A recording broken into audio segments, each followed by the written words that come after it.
this is Paul. Paul, I found one morning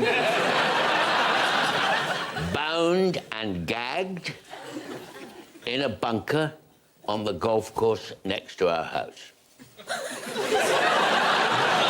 David, would you tell us how you know Paul? This is my driver, Paul, and he refuses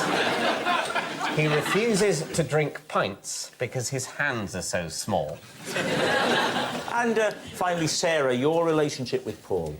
This is my news agent, Paul, and he once asked me to watch the shop for 10 minutes, and by the time he came back, I'd broken a window and there was a little boy had his head stuck in a crisp box. Ronnie? Yeah. This bunker? Yes. What were you doing? This is early in the morning. Very early in the morning, because I go out very early in the morning, about maybe 7:15, 7:20. On the golf course? On the golf course. In case anyone wants to use you as a tee.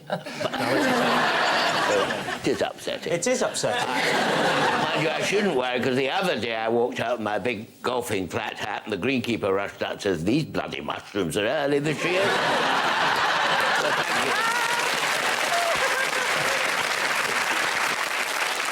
So you saw him on the... You saw him... To be truthful, the two dogs, they went into the bunker. I thought, well, they're sniffing about that. And I went over there, and there Paul was, bound and gagged, in the sand, in the bunker.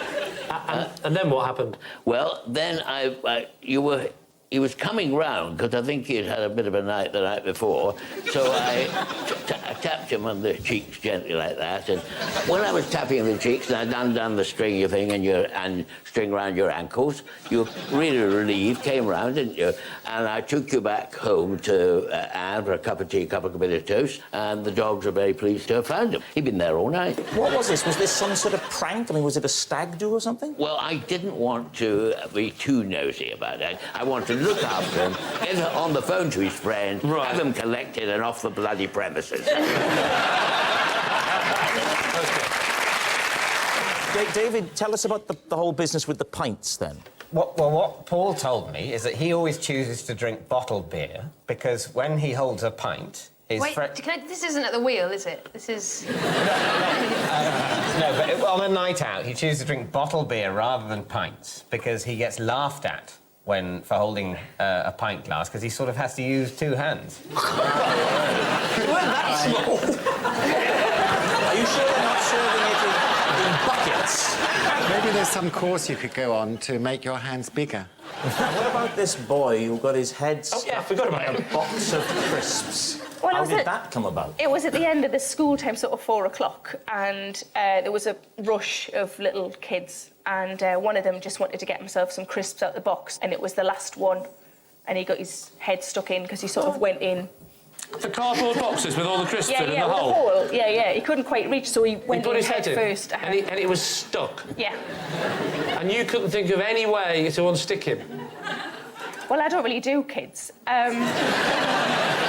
See, this is the dilemma now. The dilemma is... You're saying there's no chance of it being It's Ronnie's... unlikely, but I'm not saying it's definite, right? I want that to be true more than any other story I've ever heard in my life. Because that's what I want to see Ronnie doing in the big chair next time. You're not going to believe it. I can't do the voice. All right, I can't do the voice. And if I could, I wouldn't keep doing it.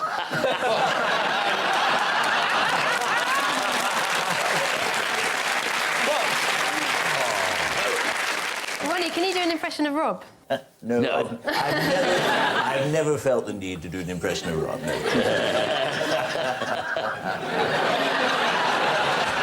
Do you want the glasses? I love the glasses, yes. There we are. How about it? There we are. Oh, my word. Goodness me.